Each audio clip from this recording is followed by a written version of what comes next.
நம்மலாம் கிறிஸ்தவர்கள் ஆனதுக்கப்புறம் நம்மளை எப்படி அழைக்கிறாங்க மக்கள்? எப்படி அழைக்கிறாங்க? விசுவாசிகள். விசுவாசம் எல்லாருடைய கிறிஸ்தவ ஜீவிதத்துக்கும் ஒரு அடிப்படையான, ஏன்னா விசுவாசம் இல்லாட்டினா நம்மளுக்கு ரட்சிப்பே கிடையாது. விசுவாசம்லாம் சொல்கிறீங்க, ஆனால் எனக்கு இந்த காரியத்தை மேற்கொள்வதற்கு எனக்கு விசுவாசம் இல்லை. கிருபை ஒரு நீர்வீழ்ச்சி மாதிரி. நம்மளுடைய ஜெப வாழ்க்கை விசுவாசம் இல்லைன்னா வேலையே செய்யாது. It's waste of time. கடுகளவு விசுவாசம் இருந்தால் போதுன்றது, பிரச்சனைகள்லாம் தகர்ந்து போயிடும் அப்படின்றது. ஆனால் இருந்தாலும் ஏன் நமக்கு இன்னைக்கு பிரச்சனைகள் இருக்கு? என்ன குறைபாடு நமக்கு there's nothing wrong with God. நமக்கு விசுவாசம் இருந்தாலும் நம்மால் இன்றைக்கு அற்புதங்களையும் அடையாளங்களையும் காண முடியாமல் போவதற்கு ரீசன் அவ்விசுவாசம்.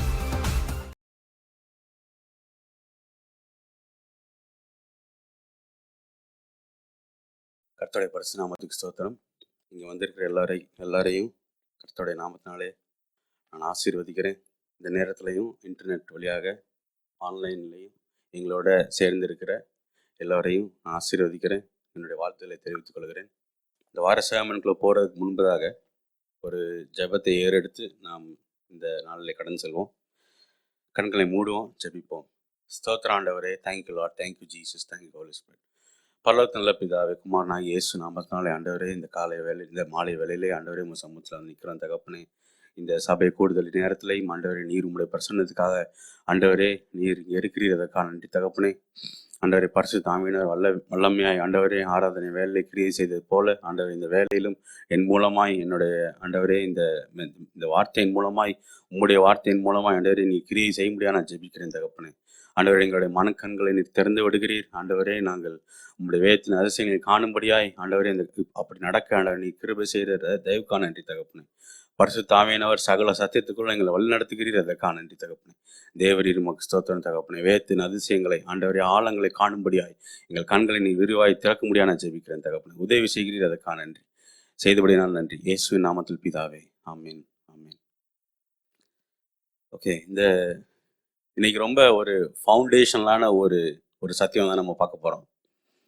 எல்லாருக்கும் தெரிந்த சத்தியம் தான், ஆனால் இன்னைக்கு அதை திரும்ப ரீவிசிட் பண்ண போகிறோம். ஏன்னா அது ரொம்ப முக்கியம். அது இல்லாமல் நம்ம அது அஸ்திபாரம் நம்மளுடைய கிறிஸ்தவ வாழ்க்கைக்கு. ஏன்னா அந்த அஸ்திபாரம் இல்லைன்னா எல்லாமே அசைஞ்சிரும் பாருங்க. அஸ்திபாரம் இல்லைன்னா பில்டிங் அசைஞ்சிரும்ல. ஸோ அப்படிப்பட்ட ஒரு அஸ்திபாரத்தை பற்றி தான் இன்னைக்கு பார்க்க போகிறோம். ஒருத்தர் நம்மலாம் கிறிஸ்தவர்கள் ஆனதுக்கப்புறம் நம்மளை எப்படி அழைக்கிறாங்க மக்கள்?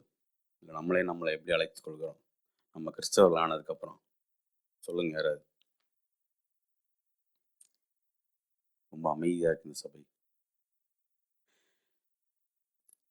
யாரோ சொன்னீங்க ஏதோ. எஸ், எப்படி அழைக்கிறாங்க? விசுவாசிகள். ஸோ அந்த விசுவாசிகள்னா என்ன? விசுவாசினா என்ன அர்த்தம்?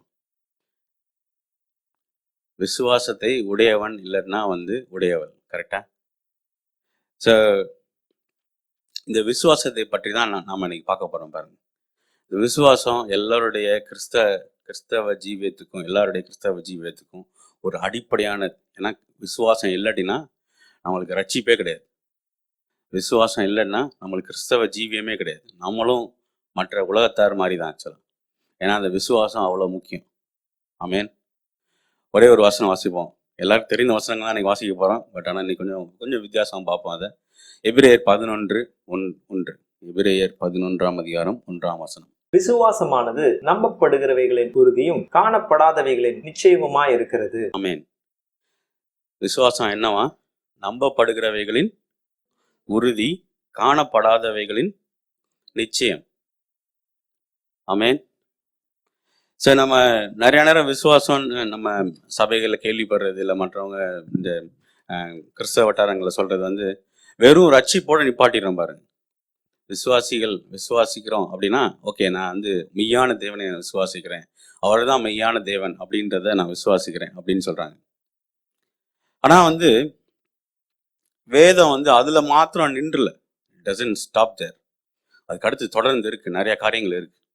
அது என்ன? காணப்படாதவைகளின் நிச்சயம் அப்படின்னு இருக்கு. இதுல என்னன்னா 2 விஷயம் சொல்லுது.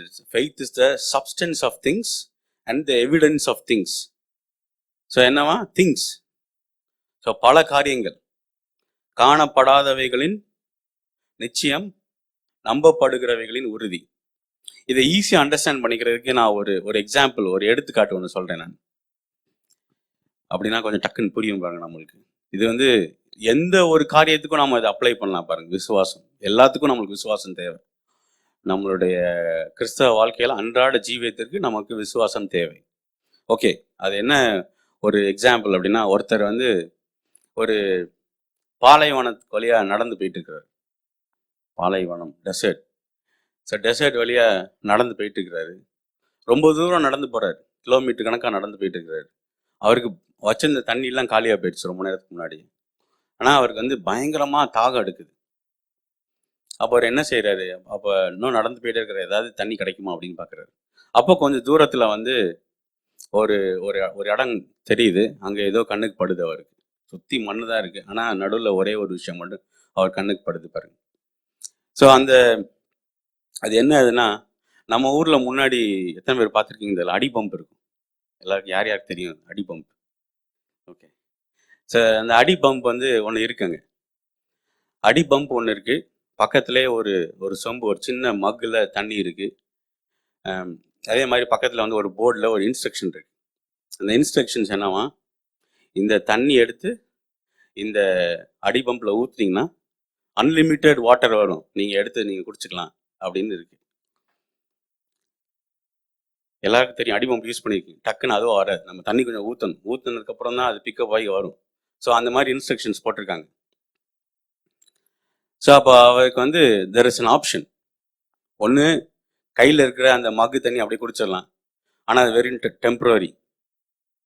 ஆனால் அவருக்கு ஒரு நம்பிக்கை, ஒரு எழுதப்பட்ட ஒரு வார்த்தை இருக்குங்க. அது வார்த்தை என்னன்னா, இது எடுத்து இதில் ஊற்று, தண்ணி வரும், வந்துக்கிட்டே இருக்கும், நிற்கவே நிற்காது அப்படின்றது.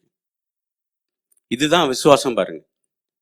கர்த்தர் வந்து வேத வசனத்தில் நமக்காக பல காரியங்களை, நம்மளுடைய அன்றாட வாழ்க்கைக்கு தேவையான காரியங்களை எழுதி வச்சுட்டு போயிருக்கிறார்.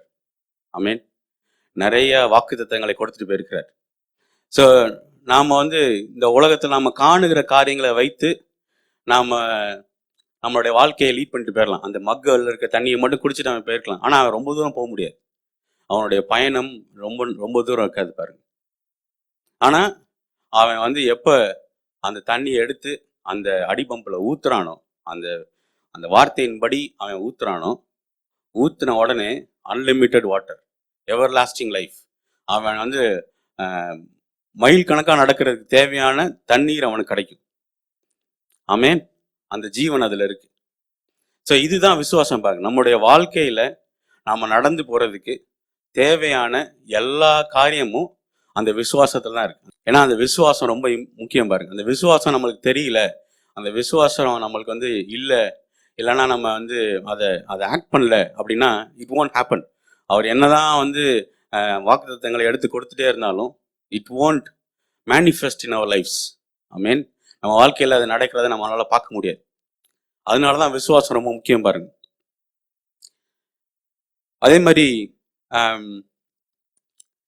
இது ஏன் ரொம்ப முக்கியம் அப்படின்னா, இயேசு கிறிஸ்துவானவர் வந்து உலகத்தில் வந்து அவர் வந்து அவருடைய உலகத்தில் இருக்கிற அந்த ஊழியத்தை ஆரம்பிப்பதற்கு முன்பதாக ஊழியத்தை வந்து ஆரம்பிச்சதே எப்படி ஆரம்பிச்சார் பார்த்தீங்கன்னா, ஒரு டிராஸ்டிக்கான ஒரு ஸ்டேட்மெண்ட்ல தான் ஆரம்பிச்சார்.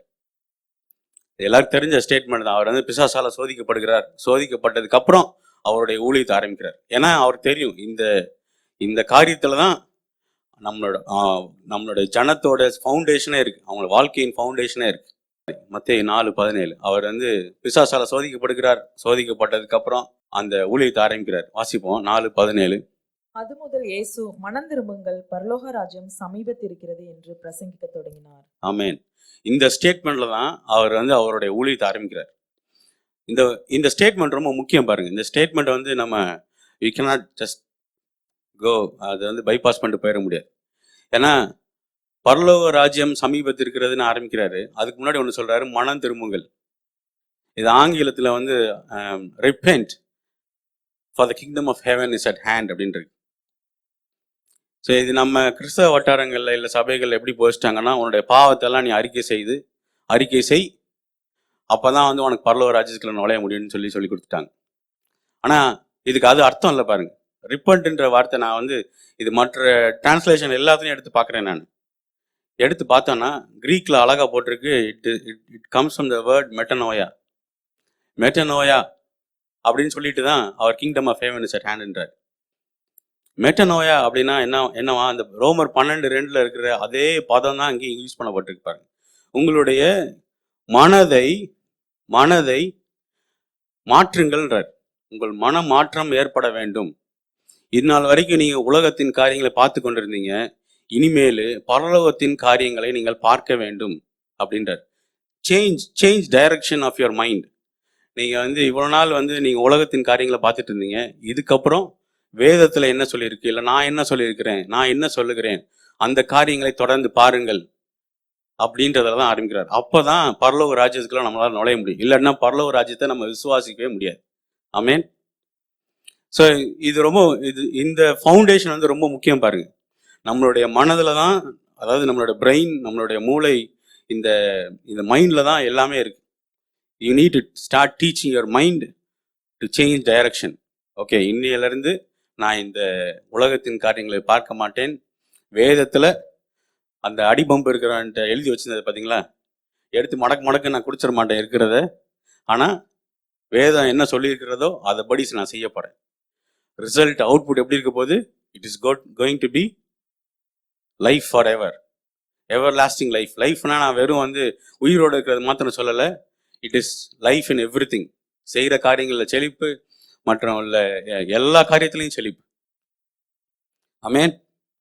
ஸோ இதை தொடர்ந்து நம்ம பார்ப்போம். அதே மாதிரி ஒரு ஃபவுண்டேஷனல் ட்ரூத் என்ன அப்படின்னா, ஒரு சில பேர் சொல்லி நான் கேட்டிருக்கேன், எனக்கு விசுவாசம் இல்லை, எனக்கு வந்து இந்த மாதிரிலாம் நீங்கள் சொல்கிறீங்க, விசுவாசம்லாம் சொல்கிறீங்க, ஆனால் எனக்கு இந்த காரியத்தை மேற்கொள்வதற்கு எனக்கு விசுவாசம் இல்லை பிரதர், எனக்கு ரொம்ப கஷ்டமாக இருக்குது, எனக்கு உங்களை மாதிரிலாம் கிடையாது, எனக்கு வந்து அவ்வளோ விசுவாசம்லாம் எனக்குள்ளே இல்லை பாருங்க, நான் வந்து அவ்வளோலாம் எனக்கு தெரியாது அப்படின்னு நம்ம கேட்டிருக்கோம் நம்ம. ஆனால் வேதம் வந்து அதுக்கு அதை போதிக்கலை. ஆக்சுவலாக அது வந்து இட் கான்ட்ரடிக்ட்ஸ் தட். அந்த மாதிரி ஒரு காரியம் இல்லவே இல்லை. ப்ராபப்ளி அவங்களுக்கு அறியாமையில் இருக்கிறாங்க பாருங்க. ஸோ அதை தான் இன்னைக்கு நம்ம காட்ட போகிறோம். அதுக்கு என்ன ஒரு வசனம் வாசிப்போம். ரோமர் 12:3. அல்லாமலும் எனக்கு அருளப்பட்ட கிருபையினாலே நான் சொல்லுகிறதாவது, உங்களில் எவனானாலும் தன்னை குறித்து எண்ண வேண்டியதற்கு மிஞ்சி எண்ணாமல் அவனவனுக்கு தேவன் பகிர்ந்த விசுவாச அளவின்படியே தெளிந்த எண்ணம் உள்ளவனாய் எண்ண வேண்டும்.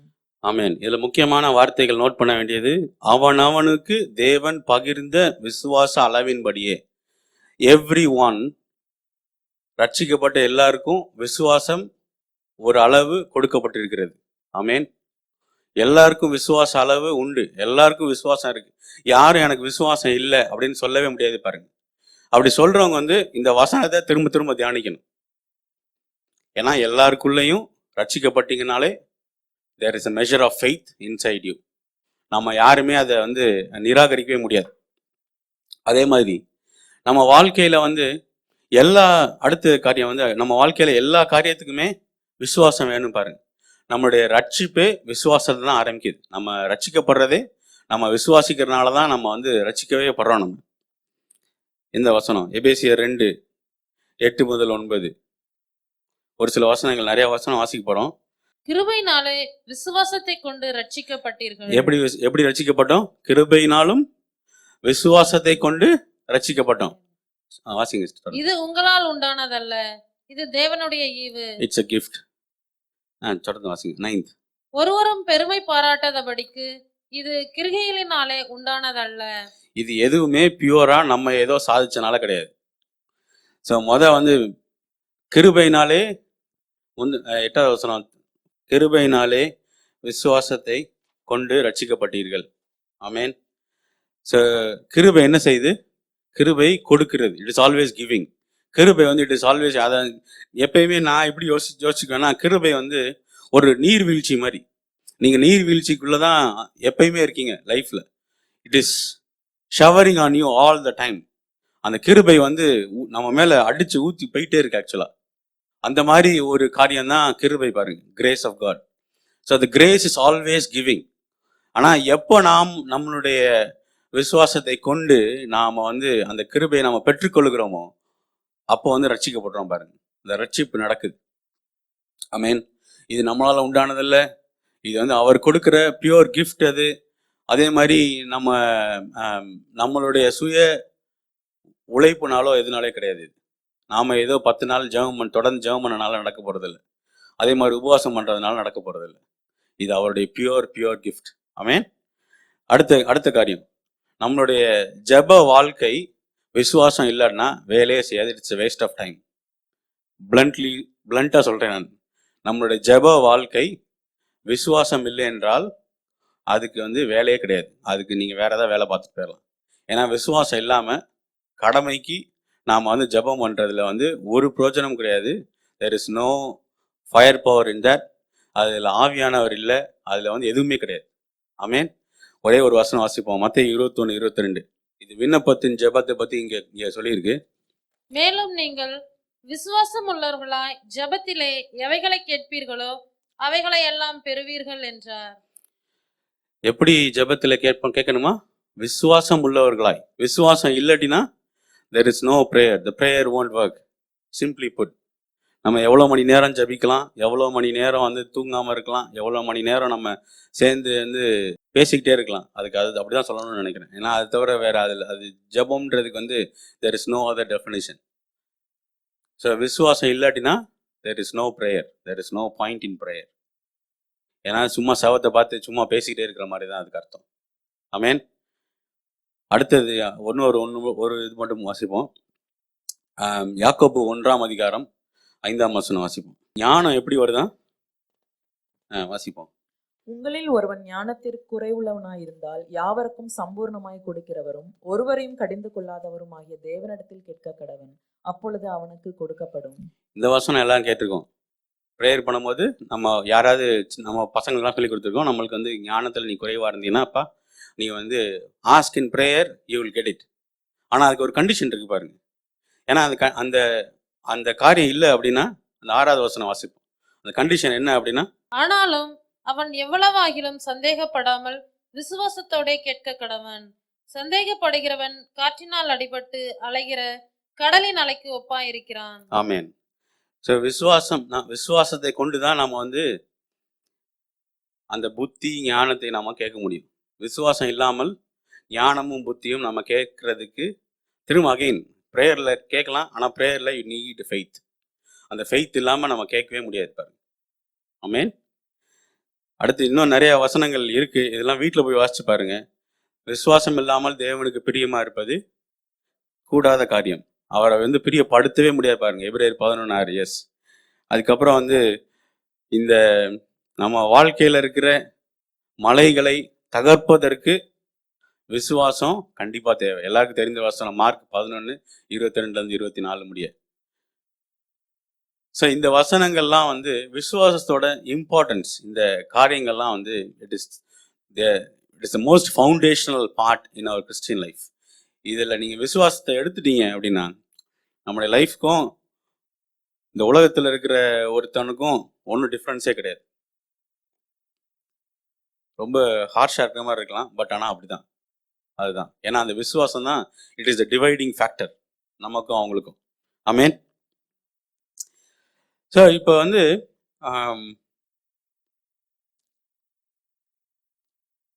நிறைய காரியங்கள் அவர் சொல்கிற மவுண்டன், அந்த மலையை பார்த்து பேசினாலே நீ வந்து அது வந்து போய் சமுத்திரத்தை தள்ளுண்டு விழுந்துருன்றார்.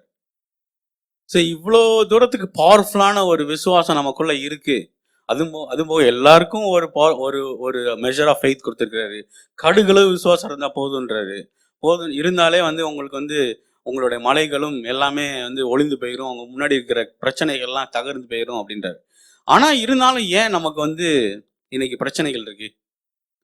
ஏன் வந்து நம்மளால அதை வந்து நம்மளுடைய விசுவாசத்தை வைத்து நாம் வந்து ஃபேஸ் பண்ண முடியல, அதை வந்து சந்திக்க முடியல அப்படின்னு நம்ம யோசிச்சு பார்த்துருக்கோமா? நம்ம என்னைக்காது நம்மளுக்கு எல்லாருக்குள்ளேயும் விசுவாசம் இருக்கு, நம்மளுக்கு எல்லாருக்கும் வசனம் தெரியும், இந்த வசனங்கள்லாம் ஏற்கனவே நம்ம படிச்சிருக்கோம் நம்ம.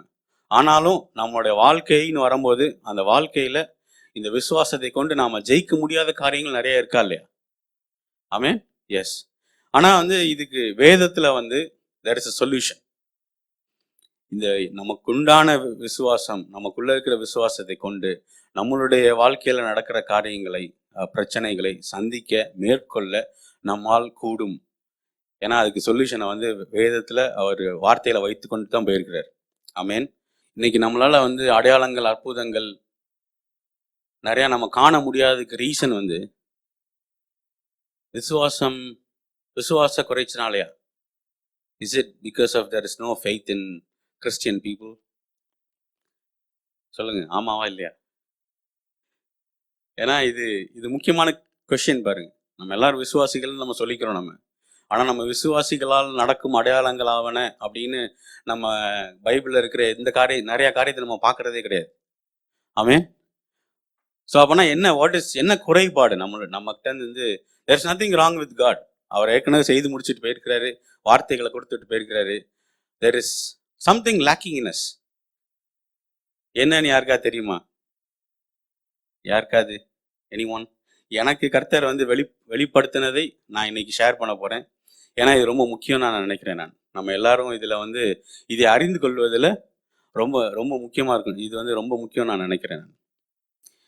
ஸோ விசுவாசம் நமக்கு இருக்கிற அளவு விசுவாசம் இருந்தாலும் நம்மால் இன்றைக்கு அற்புதங்களையும் அடையாளங்களையும் காண முடியாமற் போவதற்கு ரீசன் அவ்விசுவாசம், அன்பிலீஃப். இந்த அன்பிலீஃப் இருந்துச்சுன்னா நம்மால் அவரோட ஸ்டாண்டர்ட், அவர் வந்து விசுவாசிகள் நீங்கள் இதெல்லாம் செய்யணும் அப்படின்னு செய்ய முடியும் அப்படின்னு சொல்லிட்டு போன காரியங்கள் எதுவுமே நம்மளால செய்ய முடியாதுப்பாங்க. அது தடங்களா இருக்கிறது வந்து இட் இஸ் அன்பிலீஃப். அது வந்து விசுவாசம் கிடையாது, அது வந்து அவ்விசுவாசம். இந்த அவ்விசுவாசம் நம்மளுக்கு எல்லார்கிட்டையும் ஒரு தடங்களா நிறைய தடையை கொண்டு வருகிற ஒரு காரியமா இருக்கு. இன்னைக்கு நம்ம அந்த அவ்விசுவாசத்தை பத்தி கொஞ்சம் பார்த்துட்டு அந்த அவ்விசுவாசத்தை எப்படி நாம மேற்கொள்ளணும் அப்படின்றதையும் நம்ம பார்க்க போறோம். நம்ம இது வந்து எல்லாருக்கும் தெரிந்த ஒரு சம்பவத்தை தான் நம்ம எடுத்து வாசிக்க போறோம். அதை வந்து கொஞ்சம் கொஞ்சமா நம்ம பார்ப்போம். நம்ம எப்படி வந்து இந்த அன்பிலீஃபை வந்து we need to fight அப்படின்னு நம்ம ஃபர்ஸ்ட் பார்ப்போம். எப்படி நம்ம இந்த அன்பிலீஃபை வந்து எதிர்கொள்வது அப்படின்னு பார்த்தோம்னா, using your thoughts and bringing your mind and your words under control. நம்மளுடைய வார்த்தைகளையும் நம்மளுடைய மைண்டையும் நம்ம கண்ட்ரோல் கொண்டு வரணும் பாருங்க. நம்மளுடைய ஆவியின் மறுபடியும் பிறந்த ஆவியின் கண்ட்ரோலுக்குள் கொண்டு வரணும். நம்ம இதில் என்னன்னா, ஏன் நான் வந்து நம்மளுடைய தாட்ஸ் அண்ட் நம்மளுடைய வேர்ட்ஸ் ரொம்ப இம்பார்ட்டன்ட் அப்படின்னா, ஏன்னா அதுதான் விசுவாசத்தை மேனிஃபெஸ்ட் பண்ற காரியம் வந்து நம்மளுடைய வார்த்தையின் மூலமா தான் வருது, வேற எது மூலமாவும் வரல. ஆமென். இன்னைக்கு நம்ம வாழுகிற வாழ்க்கை வந்து இந்த இந்த உலகத்துல வந்து நம்மளை சுத்தி வந்து இருக்கிற காரியங்கள்லாம் நீங்க ஒன்னொன்னா யோசிச்சு பாருங்களேன். நம்மளை சுத்தி இருக்கிற கவர்மெண்ட் என்ன சொல்றான்? ஊசி போட்டுக்கிட்டே இரு அப்படின்றான். இல்லாட்டினா உன்னை காப்பாற்ற முடியாது. இல்லை நீ வந்து ஏதாவது நீ வந்து யூ ஆர் நாட் சேஃப், நீ இப்படி இருந்தால் தான் நீ சேஃபாக இருப்பேன்னு சொல்லி அவன் நம்மளுக்கு கற்றுக் கொடுக்குறான். அதே மாதிரி டிவி ஓப்பன் பண்ணிங்கன்னா யார் என்னென்ன விற்கணுமோ அதெல்லாம் நம்ம தலையில் கட்டுறதுக்கு எல்லா ட்ரையும் பண்ணுறாங்க. கண்டிப்பாக பண்ணுறாங்களா இல்லையா? எல்லா ஆடெல்லாம் வர்ற இது எல்லா ப்ரோக்ராமும் அதான் சொல்லுது. நீ இதை பண்ணு, அதை பண்ணு, இதை செய்யாத, இதை பண்ணு, இது உனக்கு நல்லது. இல்லாட்டினா வாட்ஸ்அப் ஓப்பன் பண்ணால் அவன் அனுப்புகிறான். எல்லாரும் டாக்டர் ஆகிட்டாங்க ஆன மாதிரி. நீ இதை செய்யாத, இதை செய்யாத. காலையில் இருந்துச்சோடனே 3 கிளாஸ் தண்ணி குடி, நைட்டு படுக்கும்போது இத்தனை கிளாஸ் பால் குடி, இப்படின்னு எல்லாத்தையும் அடிச்சு விட்டு நகர்த்துறாங்க ஃபுல்லாக வாட்ஸ்அப்பில். எல்லாருக்கும் தெரிஞ்ச ஆட்கள் மாதிரி. இந்த மாதிரி ஒரு சூழ்நிலையில தான் நம்ம வளர்றோம் பாருங்க இந்த உலகத்துல. ஸோ நம்மளை சுத்தி வேதத்துக்கு விரோதமா பல காரியங்கள் எழுந்து நம்ம முன்னாடி நிக்குது. ஆமேன். ஸோ இந்த காரியங்கள் எல்லாமே வந்து ஜீவனை கொடுக்குற காரியங்கள் இல்லை. இந்த உலகத்துடைய மாடல் எப்படின்னு பார்த்தீங்கன்னா, it will always try to pull you down. நான் பல தடவை சொல்லியிருக்கேன் நான்.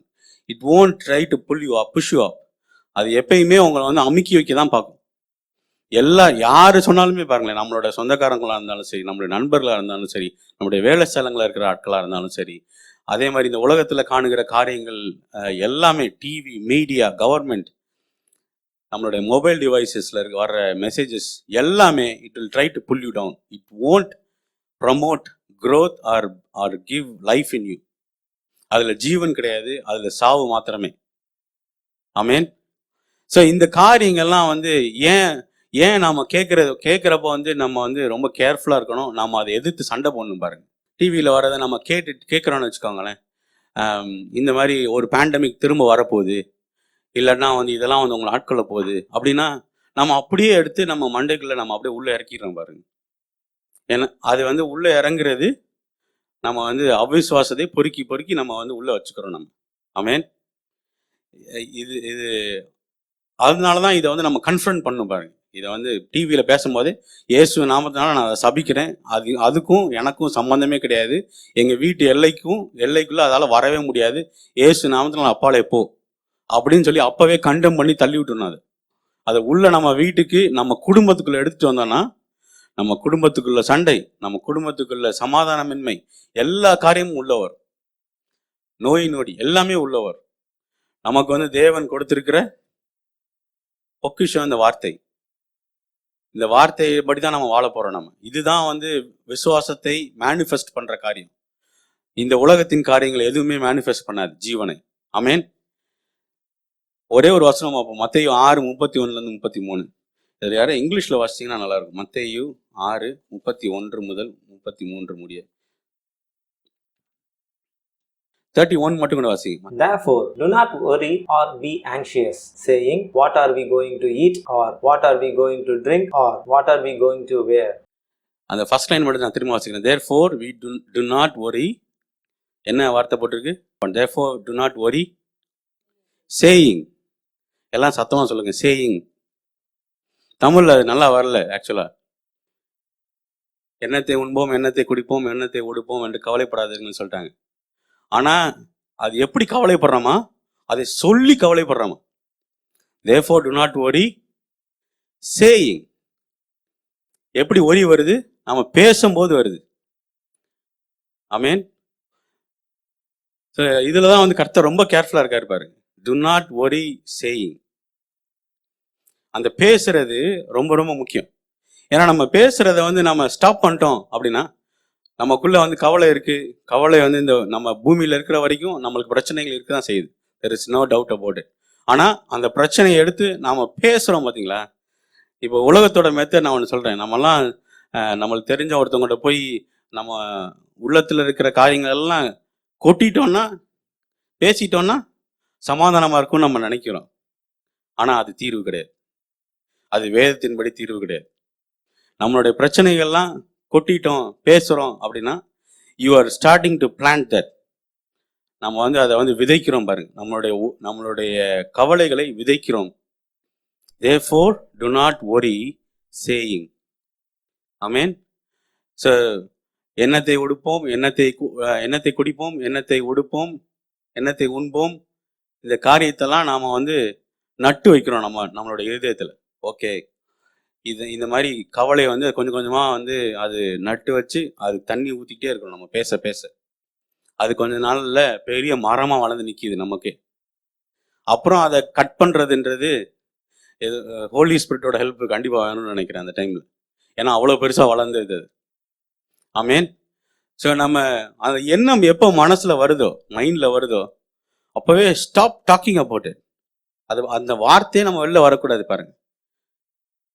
எனக்கு உடம்பு சரியில்லாத மாதிரி இருக்கு அப்படின்னு உங்களுக்கு தோணும் போதே இயேசு நாமத்தினாலே இந்த மலையை பார்த்து நான் பேசுறேன், இயேசு நாமத்தினாலே போ.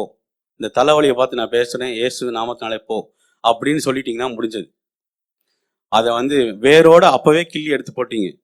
ஆனா நம்ம வந்து அந்த டைம்ல வந்து எனக்கு தலைவலிக்கிற மாதிரி இருக்குன்னு போய் பக்கத்துல இருக்க 2-3 பேர்கிட்ட நம்ம சொல்றோம், நம்ம குடும்பத்தில் இருக்கவங்கள்ட்ட சொல்றோம் அப்படின்னா நாம அதை வந்து we are planting that, தண்ணி ஊத்துறோம், அது வளர்றதுக்கு நம்ம ஹெல்ப் பண்றோம். ஸோ இன்னையில இருந்து நம்ம ஒரு விஷயத்த வந்து நம்ம மனசுல வருது அப்படின்னா அந்த டைம்லே அதை பேசாம அதுக்கு விரோதமா வேதத்துல இருக்கிற வார்த்தையை பேசி அதை எடுத்து போட்டுன்னு பாருங்க. ஆமென். 2 வசனம் வாசிக்க போறோம் நம்ம. அது என்ன வசனம்னா 2 கொரிந்தியர் 10:5. 2 கொரிந்தியர் 10:5. அவைகளால் நாங்கள் தர்க்கங்களையும் தேவனை அறிகிற அறிவுக்கு விரோதமாய் எழும்புகிற எல்லா மேட்டிமையும் நிர்மூலமாக்கி எந்த எண்ணத்தையும் கிறிஸ்துவுக்கு கீழ்ப்படிய சிறைப்படுத்துகிறவர்களாய் இருக்கிறோம். ஆமென். இதுல என்ன போட்டிருக்கு? அந்த லாஸ்ட் கடைசி வரி எனக்கு ரொம்ப பிடிக்கும். எந்த எண்ணத்தையும் கிறிஸ்துவுக்கு கீழ்ப்படிய சிறைப்படுத்துவர்களா இருக்கிறோம். யாரு சிறைப்படுத்தணுமா அதை? நாம தான். இது யார்கிட்டயோ போய் நம்ம ப்ரேயர்ல போய் நின்று எனக்கு இந்த எண்ணம் வந்துகிட்டே இருக்கு, எனக்காக ப்ரேயர் பண்ணுங்க பாஸ்டர், எனக்காக ப்ரேயர் பண்ணுங்க பிரதர் அப்படின்னு நம்ம தலையை காட்டுறதுக்கு பதில் அந்த அதிகாரமும் அந்த பொறுப்பும் நம்மகிட்ட தான் இருக்கு. ஆமென். ஸோ அந்த அந்த பொறுப்பையும் அதிகாரத்தையும் வைத்து அந்த எண்ணத்தை கிறிஸ்துவுக்கு கீழ்ப்படிய செய்யணும், கீழ்ப்படிய சிறைப்படுத்துவர்களா இருக்கணுமா நம்ம. ஸோ நம்மளுக்கு வர்ற காரியங்கள், நம்மளுக்கு வர்ற சிந்தனைகளை நாம் நம்மளுடைய வார்த்தைகளை கொண்டு, நம்மளுடைய விசுவாசத்தை கொண்டு, விசுவாச வார்த்தைகளை கொண்டு சிறைப்படுத்த பழகிக்கொள்ள வேணும். ஆமென். அடுத்த வசனம் வாசிப்போம். ஏசாயா 54:17 எனக்கு ரொம்ப பிடிச்ச ஒரு வசனம். உனக்கு விரோதமாய் உருவாக்கப்படும் எந்த ஆயுதமும் வாய்க்காதே போம். உனக்கு விரோதமாய் நியாயத்தில் எழும் எந்த நாவையும் நீ குற்றப்படுத்துவாய். இது கர்த்தருடைய ஊழியக்காரரின் சுதந்திரமும் என்னால் உண்டான அவர்களுடைய நீதியுமாய் இருக்கிறது என்று கர்த்தர் சொல்லுகிறார். ஆமென். இது ரொம்ப அழகா. எனக்கு அந்த 2வது லைன் ரொம்ப பிடிக்கும். உனக்கு விரோதமாய் நியாயத்தில் எழும்பும் எந்த நாவையும் நீ குற்றப்படுத்துவாய். You will condemn that. ஆமென்.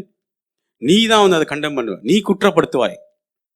இது ஒரு விசுவாச அறிக்கையா நம்ம சொல்லுவோம், சேர்ந்து சொல்லுவோம். நம்ம எனக்கு விரோதமாய் உருவாக்கப்படும் எந்த ஆயுதமும் வாய்க்காதே போகும்.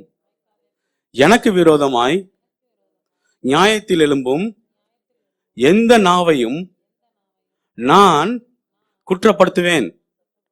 இது கர்த்தருடைய ஊழியக்காரனாகிய என்னுடைய சுதந்திரமும் உம்மால் உண்டான எங்களுடைய நீதியுமாய் இருக்கிறது என்று